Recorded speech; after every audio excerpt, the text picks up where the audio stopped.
The gunshot cracked across the plains, sharp and final. It wasn't a celebration, it was a warning. Harriet Everett didn't hesitate. She bolted from the altar, her white dress a blur against the endless Montana sky. The year was 1875, and her wedding day had just become her day of escape. Tears carved tracks through the dust on her cheeks. The taste in her mouth wasn't joy, it was betrayal, bitter and cold. She ran for the only thing she trusted, the wilderness. His voice chased her, carried on the wind. Harriet! The voice of Wade Kincaid, the man who promised her a future, then sold it behind her back. She wouldn't look. She couldn't look. To look back was to surrender, and she was done surrendering.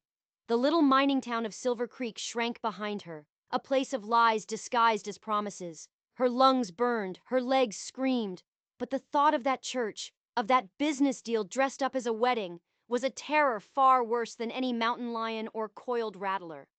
The world was full of predators. She was just now learning they sometimes wore a loving smile. The thunder of hooves grew louder, closing the distance. Wade Kincaid was coming for his property. His horse, a powerful beast, ate up the ground between them. Wade was a man carved from the frontier itself, grim and unyielding under the brim of his hat. He'd spent 15 years breaking horses and men, his will as tough as worn leather. He'd faced down blizzards, droughts, and outlaws with the same stony expression. But he'd never faced a woman like Harriet Everett, the woman who'd stolen his heart, only to flee their wedding like a thief in the night. "Harriet, stop!" he yelled, his voice raw with something she couldn't name. "You'll hurt yourself!"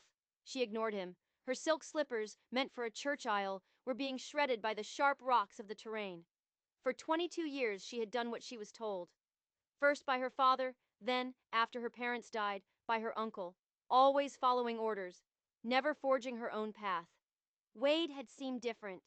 When he rode into Silver Creek, his eyes were kind, his words were gentle. He made her believe in a life beyond the dusty shelves of her uncle's general store. Until last night. She'd heard them through the thin wall of the office. Wade and her Uncle Frederick, discussing her future like she was a broodmare at auction. Her uncle bragging about the debts Wade would be absorbing, the price for taking Harriet off his hands. Betrayal was a quiet word for such a loud pain. "I trusted you!" she screamed over her shoulder, not breaking her stride. "I will not be sold like cattle!" Wade spurred his horse, the chestnut stallion lunging forward. He was a man of action, not words. With a fluid grace born from a life in the saddle, he leaned down, his arms circling her waist. She was lifted from the ground, kicking and fighting, a wild thing caught in a trap. He settled her across his lap, her fists beating a useless rhythm against the hard wall of his chest. "Let me go!" she demanded, her voice cracking with fury and grief. "I heard everything. You and Uncle Frederick trading me like a sack of flour." Wade held her firm, but his touch wasn't cruel. He kept the horse at a steady walk, moving them farther and farther from the prying eyes of the town. "Is that what you think this is?" he asked, his voice low. "That I'd marry you to settle your uncle's debts?" "I heard you!" Her blue eyes were a storm. $500! That was my price, wasn't it? $500 to clear his gambling slate and take me off his hands. A flicker of something crossed Wade's face. Not anger. Understanding. He guided the horse not back toward town, but toward a small creek shaded by a copse of cottonwood trees, a patch of green in a world of brown. When they reached the water, he dismounted, lifting her down despite her struggles. "Now you listen to me, Harriet Everett," he said, his tone leaving no room for argument. "Your uncle doesn't owe me a dime. I've never gambled with that man a day in my life." She wrapped her arms around herself, the wedding dress now a ruined mess of dirt and torn lace. "I know what I heard." "You heard half a story," Wade countered, his patience wearing thin. "The $500, that was me paying him." The world tilted on its axis. Harriet stared at him, confusion warring with the rage that had fueled her flight. "Paying him for what?" Wade ran a hand through his dark hair, a familiar gesture of frustration. "For the store, Harriet. I bought the mercantile." This made no sense. It was a lie. It had to be a lie. She had run that store into the ground with her own sweat and tears for 5 years, trying to keep it afloat while her uncle drank away every meager profit. Why would Wade buy a failing business? "He wanted to leave town," Wade continued, his voice softer now. Ever since your aunt died, he's wanted to go. But he didn't want to leave you with nothing. So we made an arrangement. An arrangement to take care of me. She spat the words back at him, the hollow echo of her uncle's voice in her memory. Not like that, Wade said quickly, stepping closer. I told him I was going to court you proper, that I intended to marry you if you'd have me. The store. The store was my wedding gift to you, Harriet. Something that was yours, all yours. So no one could ever take anything from you again. She stared at him, the ground unsteady beneath her feet. His words were a torrent, washing away the foundations of her certainty. Could she have been so wrong? Why wouldn't you tell me? Your uncle's pride, Wade said with a sigh. He wanted to tell you himself after the wedding. He was afraid you'd refuse to let him leave, afraid you'd insist on taking care of him, just like you have for the last 5 years. The truth of that statement hit her like a physical blow. She would have. She would have sacrificed her own future on the altar of family duty, just as she always had. She saw the years stretching out before her, an endless landscape of stocking shelves and placating her uncle's creditors, her own dreams fading like a photograph left in the sun. I would have, she whispered. I know, Wade said gently. That's why I went along with his damn fool plan. It never sat right with me, keeping you in the dark. He took another step, closing the space between them. I love you, Harriet. I have since the day you dumped a pitcher of water on my head for tracking mud into the store. A ghost of a smile touched her lips at the memory. You ruined a bolt of calico. Worth every cent to see that fire in your eyes, he said, his own eyes softening. The same fire I see right now. The adrenaline was gone, leaving a deep, aching exhaustion in its place. Her grand escape, her defiant stand, it was all built on a misunderstanding, a lie of omission. Or was it? There was still something that didn't feel right, a piece of the puzzle that was missing. I don't know what to believe, she confessed, her voice barely a whisper. Wade's hands found hers, his calloused palms gentle against her skin. Believe this, he said, his voice thick with emotion. We were married in my soul a long time ago.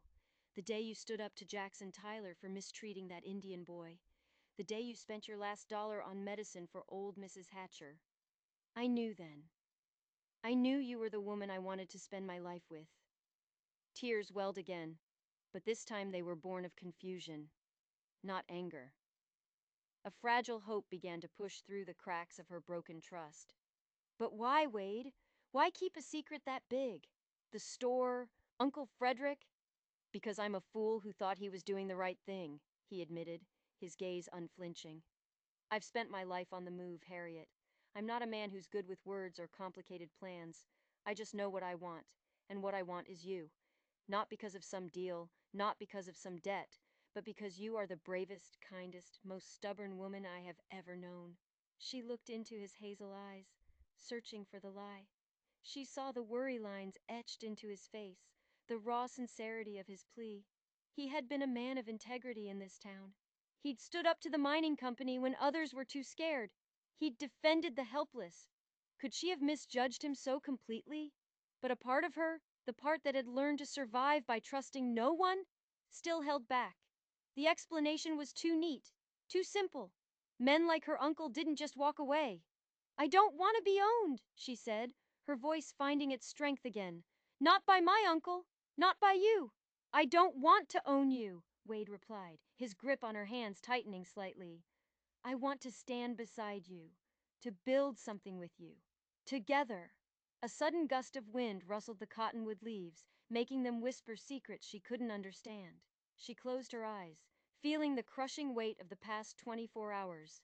The flight, the capture, the revelation. It was too much. I need time, she said finally. Time to think. Wade's face fell, but he nodded, respecting her words even as they wounded him. I understand. I'll take you back to town. To Mrs. Henderson's boarding house if you like. Not the church. She glanced down at her ruined dress, a symbol of a life that had been chosen for her. She thought of the faces in that church, the whispers, the pity, the judgment. A wave of nausea rolled through her. She couldn't go back there. Not yet. No, she said, a new resolve hardening in her voice. Not back to town. Wade raised an eyebrow. Where then? An idea, wild and sudden, bloomed in her mind. A place of truth. A place of beginnings. My parents' old homestead, she said. It's been abandoned for 10 years, but the cabin should still be standing. It's a day's ride north of here. Alone? The concern in his voice was immediate. The wilderness was no place for a woman on her own. With you, Harriet clarified. Her gaze was a challenge. If your story is true, you'll take me. I need answers, Wade.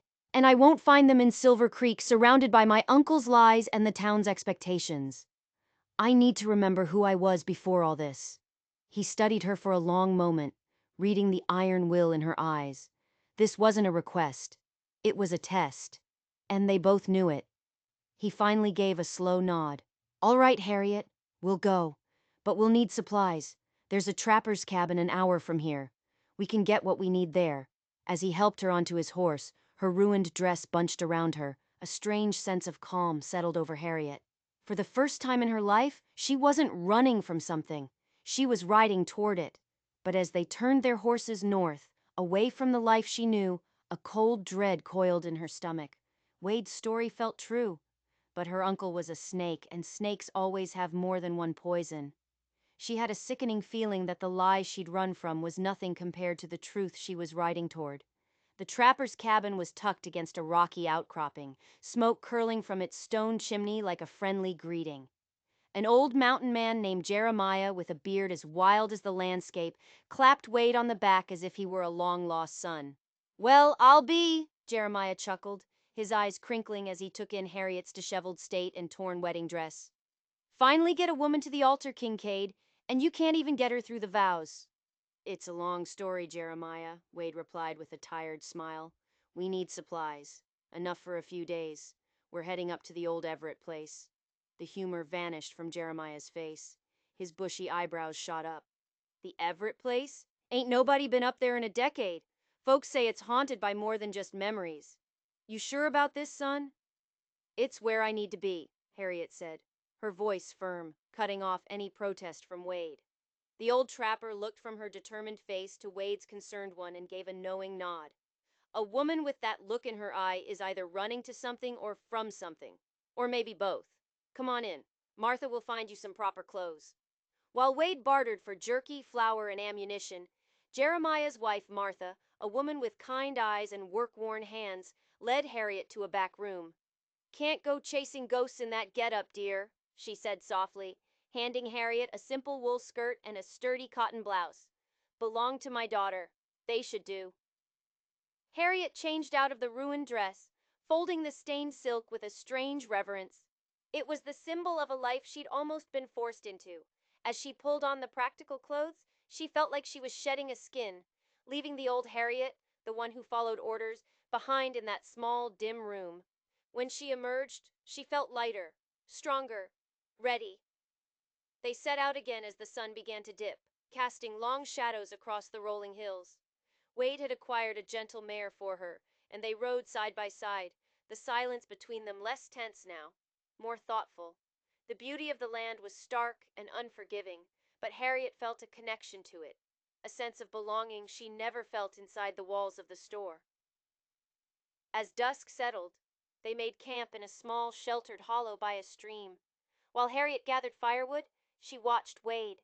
He moved with an easy competence, tending the horses, building the fire, his actions speaking of a deep respect for the wilderness. He wasn't the clumsy suitor she'd known in town, or the villain she'd imagined him to be. He was something else entirely, a man at home in a world that terrified most people.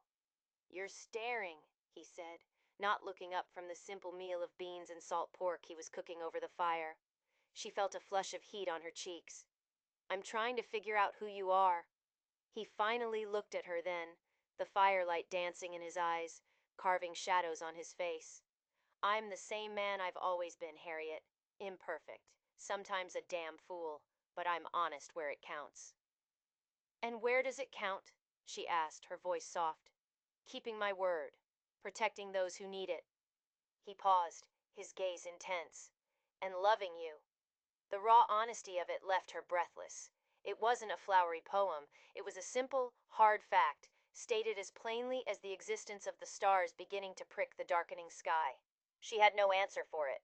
They ate in silence, the only sounds the crackle of the fire and the distant howl of a lone coyote. When it was time to sleep, Wade arranged their bedrolls on opposite sides of the fire, using their saddlebags to create a small, unspoken barrier between them. The gesture of respect, of patience, touched her more deeply than any apology could have. "Thank you, Wade," she said as she lay down, the vast starry sky a glittering canopy above. He simply nodded, his silhouette dark against the flames. "Get some rest. We'll reach your family's place tomorrow." Sleep should have been impossible. She was in the middle of nowhere, with a man she wasn't sure she could trust, running toward a past she'd spent years trying to forget. But as she lay on the hard ground, a strange peace settled over her. For the first time, she wasn't a daughter or a niece or a shopkeeper or a bride. She was just Harriet, and she was making her own choices. It was that thought that finally allowed her to drift off. But her sleep was not peaceful. It was filled with shadows and whispers, the feeling of being watched by unseen eyes. She dreamt of her father, not as she remembered him, strong and smiling, but pale and frightened, pointing a trembling finger north, toward the homestead, his mouth opening to speak a warning that made no sound. She woke with a start, the coyote's howl sounding much closer now. The fire had burned down to glowing embers, and Wade was a still sleeping form on the other side. But something was wrong. The horses were restless, their ears twitching, their soft knickers filled with anxiety.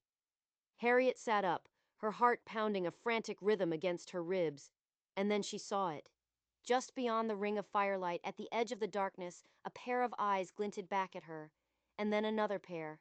They were not alone, and these were not the eyes of a coyote. Wade was awake in an instant, moving with a silent speed that was startling. One moment he was a sleeping shape, the next he was crouched by the fire, pistol in hand, his eyes scanning the darkness that pressed in around their small camp. "Don't make a sound," he breathed, his voice a low growl. Harriet's fear was a cold knot in her stomach, but his calm presence was a steadying anchor. She nodded, her eyes wide, trying to pierce the oppressive blackness beyond the dying embers. The eyes were gone now, vanished as if they had never been there. But the feeling of being watched remained, a prickle on the back of her neck. The horses continued to shift nervously, their instincts screaming a warning the humans could only feel. "Who's out there?" she whispered, the words barely audible. "Don't know," Wade answered, never taking his eyes off the perimeter of their camp. "Could be anything, but we're not waiting around to find out."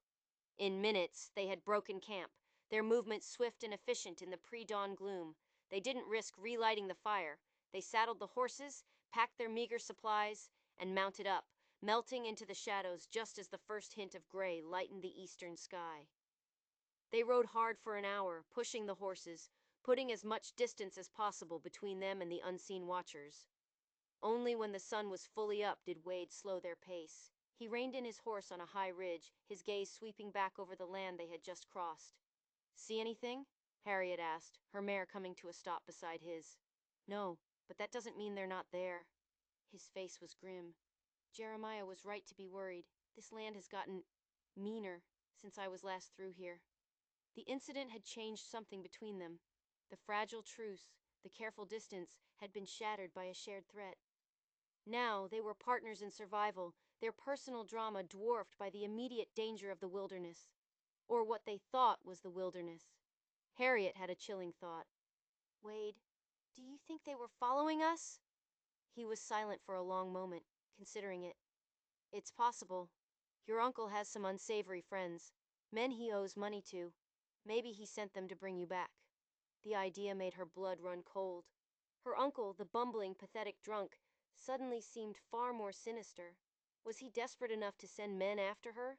To drag her back to a life of servitude? It seemed unbelievable, and yet it also felt horribly plausible. The rest of the morning's ride was tense. Every shadow seemed to hold a threat. Every snap of a twig made them jump, but they saw no one. By midday, the landscape began to change, growing more familiar to Harriet. She recognized the sharp peak of the mountain her father had called the Sleeping Bear, and the winding creek where she'd learned to fish. Finally, They crested a ridge, and she saw it. The homestead. Her breath caught in her throat. It was just as she remembered, and yet completely different. The small log cabin stood defiant against the elements, but the porch sagged like a tired old man, and the barn had completely collapsed on one side. The fields her father had so painstakingly cleared were now overgrown with weeds and prairie grass. Nature reclaiming what had been taken from it. It was a ghost of a place. The ghost of her childhood. Wade dismounted, offering her a hand. This time, she took it without hesitation. Her feet touched the soil of her family's land for the first time in a decade, and a wave of emotion so powerful it almost buckled her knees washed over her. Grief, nostalgia, love, and a profound sense of loss. "It's smaller than I remember," she said softly, her voice thick. "The world gets bigger as we grow up," Wade replied gently, his understanding a quiet comfort. "Or maybe we just see how big it was all along." She walked toward the cabin, her steps slow and tentative, like a pilgrim approaching a shrine. The wooden door groaned on rusted hinges as she pushed it open. Dust motes danced in the shafts of sunlight that pierced the grimy windows, illuminating the ghosts of the life that had once filled this single room. A rough-hewn table, 2 chairs, the iron bedstead where her parents had slept. Wade stayed on the threshold, a silent guardian, giving her the space she needed. Her fingers traced the line of dust on a shelf where her mother's books had been. She stood in the corner where her own small cot had been, remembering the stories her father would tell her as she drifted off to sleep. Stories of the stars and the seasons and the spirits of the land. They were happy here, she said, the words a discovery. They had nothing, but they were happy, because they were building it together. "That's all I ever wanted with you, Harriet," Wade's voice came from the doorway, quiet but clear. "To build something. Together." She turned to face him, the dust of the past swirling around her. The fear and anger had been burned away, replaced by a clear, cold certainty.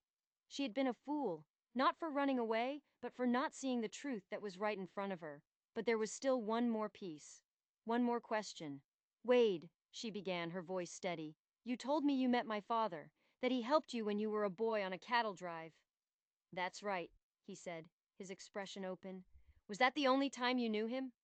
Wade's gaze flickered for a fraction of a second, a hesitation so small she almost missed it. But she didn't. In the tense silence of that forgotten cabin, it was as loud as a gunshot.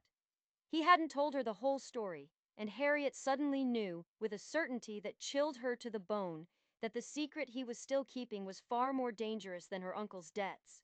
It was the reason they had been followed, and it was buried somewhere right here, in the heart of this homestead. "There's more, isn't there?" Harriet's voice was steady, cutting through the thick silence of the cabin. "About you and my father." Wade let out a long breath, the sound of a man surrendering a heavy burden. He walked into the room, taking off his hat and holding it in his hands. "Yes," he admitted. "There's more." He didn't sit. He paced the small room, his boots stirring up a decade of dust. "I didn't just pass through here once as a boy. After that first cattle drive, I kept coming back. This valley, it felt like home in a way no place ever had. Your father, he became a friend, a mentor almost. He taught me about this land, about tracking, about reading the weather. He was a good man, Harriet, an honest man in a world full of liars." A new memory, faint and distant, surfaced in Harriet's mind. A young, lanky boy with dark hair, helping her father mend a fence. She had been only a child. She had forgotten his face, but now, looking at Wade, she remembered. "You were the boy he called Kingfisher," she whispered, "because you were always by the creek." A sad smile touched Wade's lips. "He was the only one who ever called me that." He stopped pacing and looked at her, his eyes filled with a deep old pain. "Harriet, I came back to Silver Creek for a reason. It wasn't just to settle down, it was because of your father." "What about him?" she pressed, her heart beginning to pound. "His death," Wade said, his voice dropping low. "It was reported as a hunting accident, a fall from a ridge. But it never sat right with me. John Everett was the most sure-footed man I ever knew. He knew those hills better than his own face in a mirror. For him to just fall?" It didn't make sense. The official story, the one her uncle had told her with tears in his eyes, began to crumble, the edges frayed, revealing something dark and ugly beneath. "What are you saying?" "I'm saying I think he was murdered," Wade stated, the words hanging in the air like smoke. "I think he found something on this land, something the mining company wanted. The same company run by Jackson Tyler. Your father wouldn't sell. He loved this place. He wouldn't let them poison it, so they got him out of the way." The room seemed to spin. Jackson Tyler, the town bully Wade had stood up to. Her uncle, who had inherited the land and promptly sold it for a pittance to a subsidiary of that same mining company. All the pieces were there, a constellation of greed and violence she had been too blind to see. "And my uncle?" she asked, dreading the answer. "I think your uncle knew," Wade said grimly. "I think they paid him for the land, and for his silence. That's the real debt he's been drowning in all these years, not gambling losses. Guilt." This was the truth she had been running toward. A truth so monstrous it threatened to swallow her whole. Her father hadn't abandoned her. He'd been taken from her. And her own family, her own blood, had been complicit. "Why didn't you tell me?" she cried, the betrayal a fresh, raw wound. "How could I?" Wade's voice was laced with anguish. "Walk up to you and say, 'By the way, I think your uncle helped murder your father?' You would have never believed me. You would have hated me. I had to get your uncle out of the picture first. I bought the store to get him away from you, to get him out of town, so I could figure out a way to find proof without putting you in danger." His plan, which had seemed like a clumsy, secretive betrayal, was suddenly revealed for what it was: a desperate, dangerous attempt to protect her, to find justice for her father. As the weight of his words settled over her, Harriet's gaze fell upon the hearth. A loose stone. She remembered as a little girl, watching her father pry it loose to hide things. A small pouch of coins. A special hunting knife. It was their secret. She moved toward it, her hands trembling. Wade watched her, his expression a mixture of confusion and hope. With a grunt of effort, she worked the stone free. Behind it, in the dark, dusty cavity, sat a small, oilskin-wrapped package, her father's journal. Her hands shook so badly she could barely untie the leather thong that bound it. She opened it, the pages brittle with age. Most entries were simple observations about the weather, the crops, the price of feed. But then she found the last few pages. The handwriting was different. Hasty, frightened. He wrote of finding strange black rocks in the creek bed, rocks that burned hotter and longer than any coal. He wrote of men from the mining company, led by Jackson Tyler, making threats. He wrote of her uncle, Frederick, arguing with him, telling him to just take the money and sell the land. And then, the final entry, dated the day before he died. "Frederick brought Tyler here today. They do not know I see them from the ridge. Their words are poison. They speak of accidents. I fear for my family. I have hidden this book. If something happens to me, the truth is here. My only regret is Harriet. Protect my Harriet." The journal slipped from her numb fingers, falling to the dusty floor with a soft thud. The truth, in her father's own hand. It was all real. The lies, the conspiracy, the murder. And the danger. The danger that had followed them from the moment they left town. The eyes in the darkness. They weren't her uncle's men. They were Jackson Tyler's. They hadn't been sent to bring her back. They had been sent to make sure the secret of the homestead stayed buried forever. A floorboard creaked on the sagging porch. Wade's head snapped up, his gun appearing in his hand as if by magic. He moved to the grimy window, peering through a crack in the wood. His body went rigid. "We've got company," he said, his voice deadly calm. "4 of them, and they're not here to talk." Harriet looked from the journal on the floor to the man at the window, and in that instant, everything crystallized. The fear was gone, burned away by a cold, hard rage. They had taken her father. They had tried to steal her future.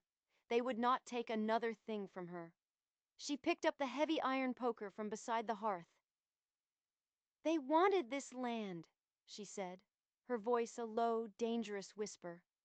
"Let's make sure they die on it." The first bullet splintered the doorframe, showering the room with wood and dust. Harriet didn't flinch. The girl who had run from a church was gone.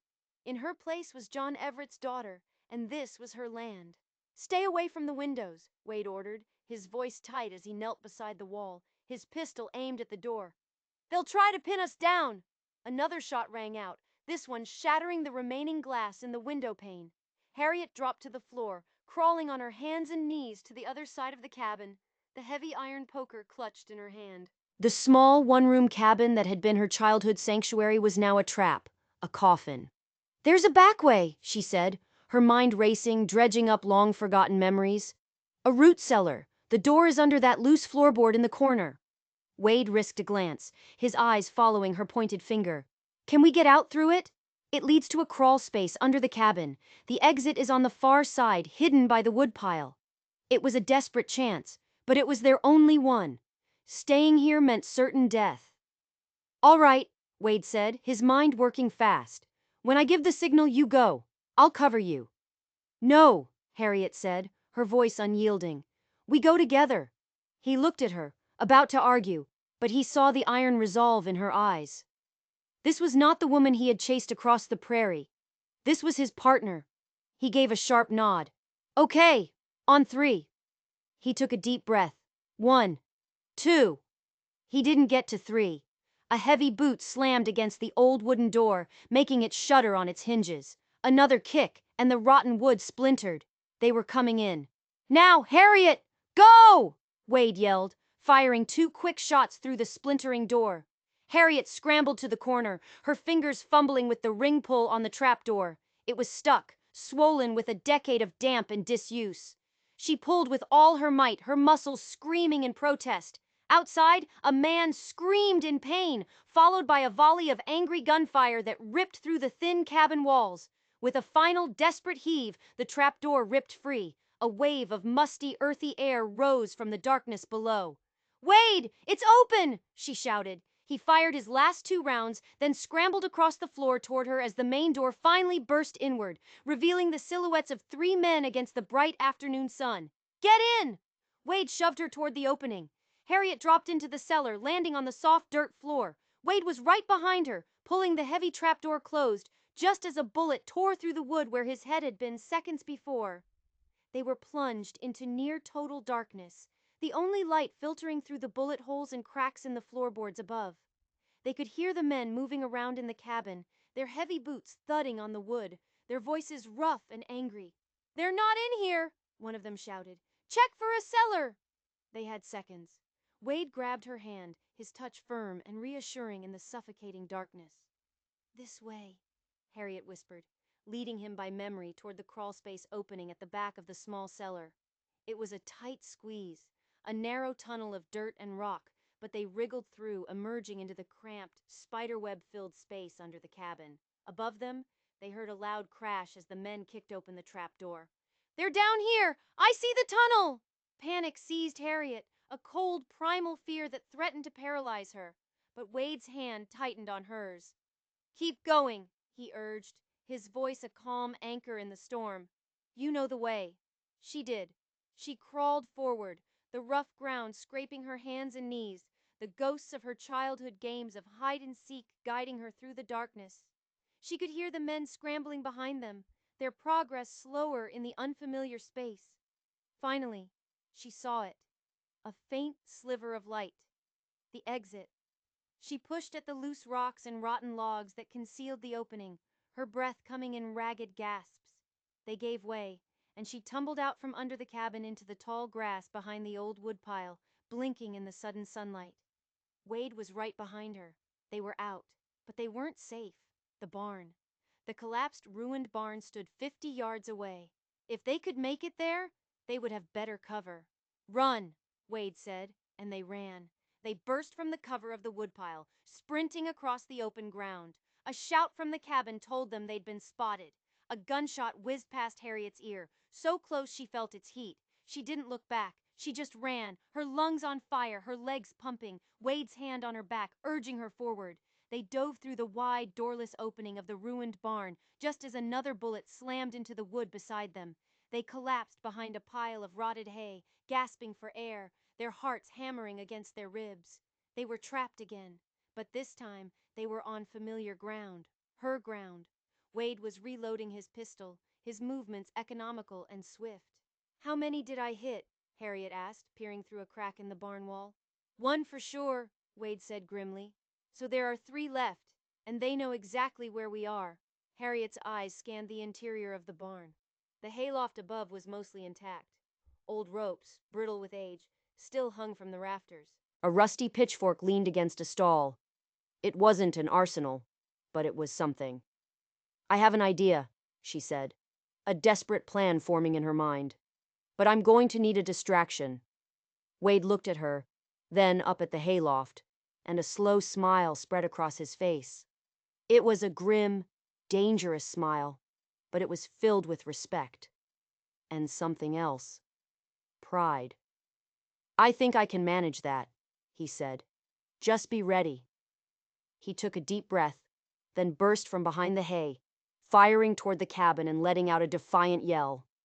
The 3 men, who had been advancing cautiously, immediately dropped to the ground and returned fire, their attention completely focused on Wade. It was the opening she needed. Harriet scrambled up the rickety ladder to the hayloft, her heart in her throat. She grabbed the rusty pitchfork and moved to the edge of the loft, directly above the barn entrance. She peered down. 2 of the men were providing covering fire, while the 3rd ran in a low crouch toward the barn. He was coming right for the entrance, right under her. She hefted the pitchfork, its weight unfamiliar but satisfying in her hands. She waited, her breath held tight in her chest, her entire world narrowing to that single point in space below her. The man charged through the entrance, his gun raised, his eyes searching for Wade. He never thought to look up. With a guttural cry that was part fear and part rage, Harriet lunged forward, driving the pitchfork down with all her strength. The man screamed as the rusty tines of the pitchfork found their mark, a choked, gurgling sound that was cut short as he crumpled to the barn floor. Harriet stared down at what she had done, her hands trembling, a wave of sickness and shock washing over her. She had just taken a life, but there was no time for remorse. One of the remaining men, seeing his companion fall, let out a roar of fury and charged recklessly toward the barn. Wade, using the man's foolishness against him, stepped out from his cover and fired. The shot was true. The 2nd man fell. Now there was only 1 left, but this one was smarter. He wasn't charging. He was using the cover of the overgrown fields, circling around, trying to get a better angle, trying to flank them. He's going around to the side, Wade yelled, pulling back into the relative safety of the barn. There's too many gaps in these walls. We're sitting ducks in here. Harriet's mind raced. Where would he go? The side of the barn with the collapsed roof offered the best cover for his approach. It also led directly to the old livestock loading ramp, a ramp that was directly over the old well, she whispered. Wade looked at her, confused. What? The old well, she repeated louder this time. My father covered it with heavy planks years ago after our milk cow fell in. It's right behind the barn, hidden by the tall grass. The planks, after 10 years of rain and snow, would they still hold? She prayed they wouldn't. A plan, more desperate and dangerous than the last, clicked into place. Get his attention, she told Wade. Make him think you're running for the trees on the far side of the barn.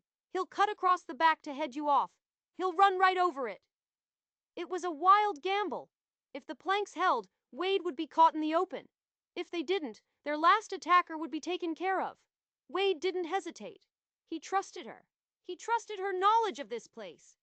Give me a minute, then get ready to run for the creek. Don't look back.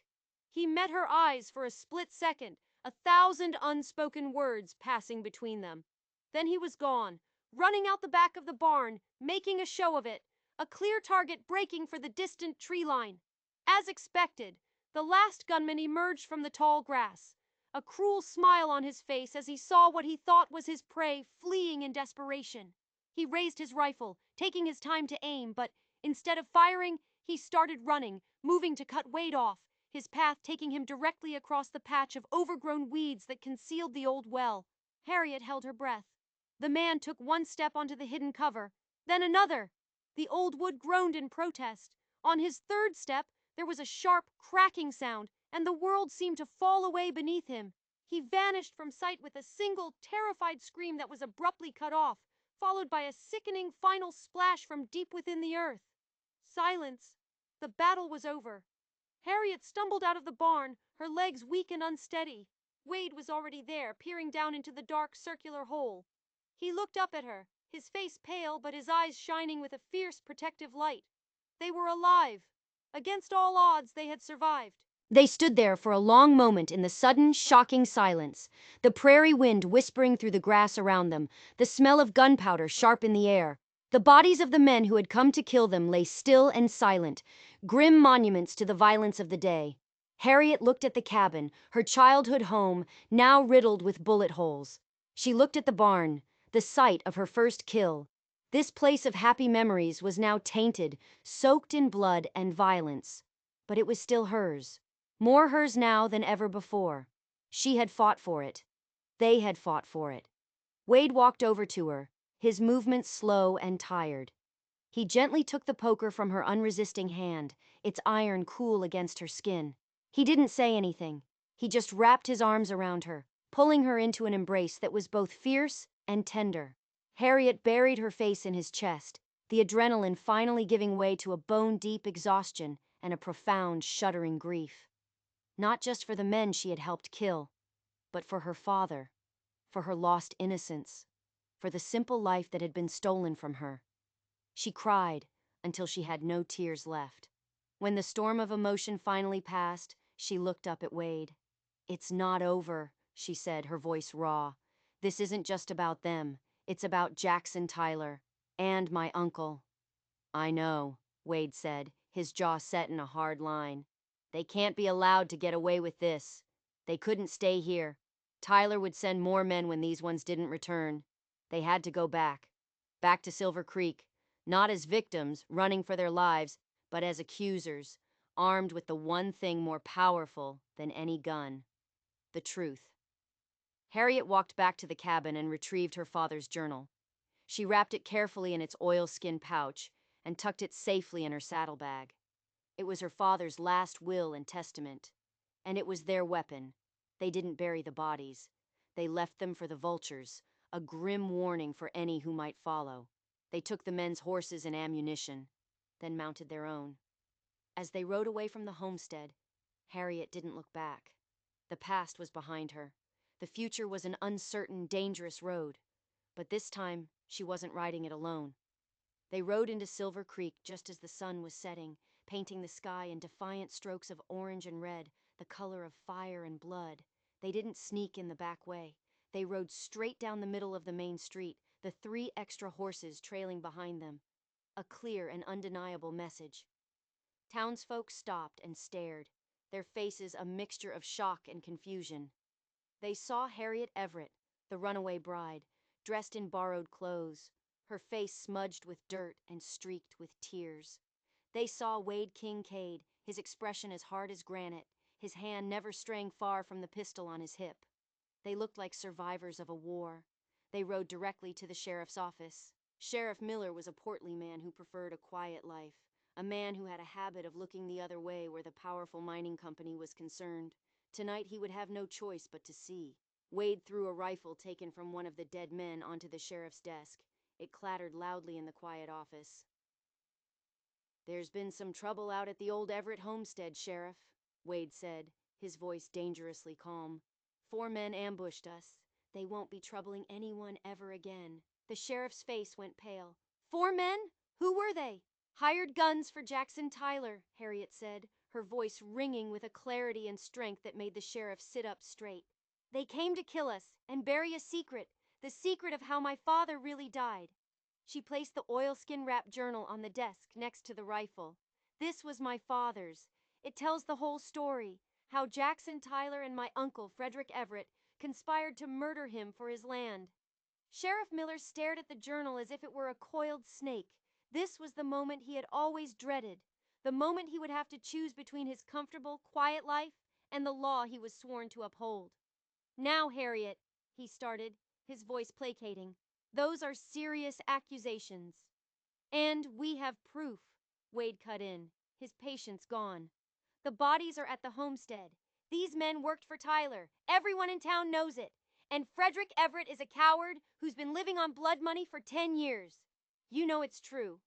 The door of the office opened, and Uncle Frederick stumbled in, his face flushed with whiskey, his eyes wide with fear. He had clearly seen their dramatic return to town. "Harriet, thank God you're safe!" he slurred, rushing toward her. "This man kidnapped you. I was so worried." Harriet stood her ground, her expression unreadable. She let him come closer, let him reach for her. Then she spoke, her words as cold and sharp as ice. "Did you worry when you helped Jackson Tyler plan my father's murder?" The color drained from Frederick's face. The drunken fog in his eyes vanished, replaced by sheer, naked terror. He stared at the journal on the sheriff's desk, and in that moment, he knew he was lost. He broke. "It was Tyler's idea!" he sobbed, collapsing into a chair, his body shaking with pathetic tremors. "I didn't want to. John was my brother. But I was in debt, and Tyler, he said it would look like an accident. He promised no one would ever know. He just wanted the coal." He trailed off, realizing what he'd just admitted. The word hung in the air. Coal. Not just any coal. The smokeless, high-energy coal her father had described. A fortune. The confession, blurted out in a cocktail of fear and whiskey, sealed his fate. It sealed Tyler's, too. Sheriff Miller, his face grim, finally seemed to understand that his quiet life was over. He picked up his shotgun from the rack on the wall. "Wade, you stay here with them. I'm going to go have a word with Mr. Tyler." But Jackson Tyler wasn't a man who waited for the law to come knocking. As the sheriff opened the door, Tyler was already there on the boardwalk, flanked by two of his toughest men. He had seen the commotion, and he had come to squash it. "Evening, Sheriff," Tyler said, his voice a low sneer. "Seems my good friend Frederick has had a bit too much to drink, and this cowboy has been filling my fiancé's head with ridiculous stories." He looked at Harriet, his eyes cold and possessive. "Come on, Harriet. Let's go home. We have a wedding to replan." "She's not your fiancé," Wade said, moving to stand between Harriet and the doorway. "And she's not going anywhere with you." Tyler's eyes narrowed. "This doesn't concern you, cowboy." "It concerned me when you sent 4 men to kill us," Wade countered. "It concerned me when you murdered John Everett." The whole town was watching now, a silent circle of faces in the twilight. This was more than an argument. It was a showdown. The raw, scrappy heart of the town against the cold, corporate greed of the mining company. Tyler laughed, a short, ugly sound. "You have no proof." "We have a confession," Harriet said, her voice carrying in the still evening air. "And we have this." She held up the journal. "My father's last words. Your death warrant." For the first time, a flicker of uncertainty crossed Tyler's face. He had underestimated her. He had seen a grieving niece, a dutiful shopgirl. He had not seen the woman forged in the fire of the last 2 days. He made his decision. "Proof doesn't matter if you're dead." He drew his gun, but Wade was faster. The world exploded in a deafening roar of gunfire. Wade's shot was a blur of motion, precise and deadly. Tyler staggered back, a look of shock on his face, a dark stain spreading across his chest. His own gun fired wildly, the bullet burying itself in the office ceiling. His 2 men, caught by surprise, went for their guns, but it was too late. Sheriff Miller, finally choosing his side, fired his shotgun, the blast echoing like a cannon down the main street. When the smoke cleared, all 3 men were down. Jackson Tyler was dead. It was over. Justice, swift and brutal, had been delivered on the dusty main street of Silver Creek. In the stunned silence that followed, Harriet walked over to her uncle, who was still weeping in the chair. She looked down at the pathetic, broken man who had betrayed his own brother for money and fear. She felt no pity, only a vast, empty coldness. "You will spend the rest of your life in prison," she said, her voice devoid of emotion. "And every single day you will remember my father's face." She turned and walked out of the office, away from the bodies, away from her uncle, away from the life she had known. Wade was waiting for her on the boardwalk. Without a word, he took her hand. His touch was warm, solid, real. They walked to their horses, the townspeople parting before them, their faces filled with awe and respect. They mounted up and rode out of town, leaving the smoke and the death and the whispers behind them. They rode north, back toward the homestead. They arrived late the next day, the scene of the battle now quiet and peaceful under the afternoon sun. The bodies were gone, claimed by the wilderness. They spent the next few weeks cleaning the cabin, repairing the damage, chasing away the ghosts of violence with the simple, honest sweat of their labor. They were not just rebuilding a structure of logs and mud, they were building a new life, a future, on the foundations of the past. One evening, as the sun set, painting the prairie in hues of gold and crimson, they stood on the porch, the same porch where her father had stood. "I think," Harriet said softly, "that I would like to be married here, in this place, where my parents built their life, where we can begin ours." Wade's face, illuminated by the fading light, was filled with a love so profound it stole her breath away. "Nothing would make me happier," he said. And so, with the sky as their witness and their own hearts as their testament, they made their vows. They were not the traditional words of a preacher. They were promises forged in fire and fear, in truth and in blood. They were promises of a partnership, of respect, of a shared future they had fought for and won. They were married in their souls, a truth now known to the heavens above and the earth beneath their feet. 6 months later, the homestead was transformed. The cabin was repaired, the fields were plowed, and a small apple tree, their first joint project, stood proudly by the porch. The store in town, now truly hers, was flourishing. Wade gave her a late wedding gift, a leather-bound journal, its pages blank. On the first page, he had written a single line, the story of Harriet and Wade Kincaid. "For our story," he explained, "the one that was always meant to be, even if we took the long way around to find it." She traced the words with her finger, her heart full. Our story. It was a story of a runaway bride and a relentless cowboy, a story of murder and betrayal, of courage and justice. It was a story that proved that sometimes you have to burn down the life you have to build the one you deserve, and their story was just beginning. If you enjoyed this story of justice on the frontier, don't forget to like and subscribe. You never know what other secrets are buried just waiting to be uncovered.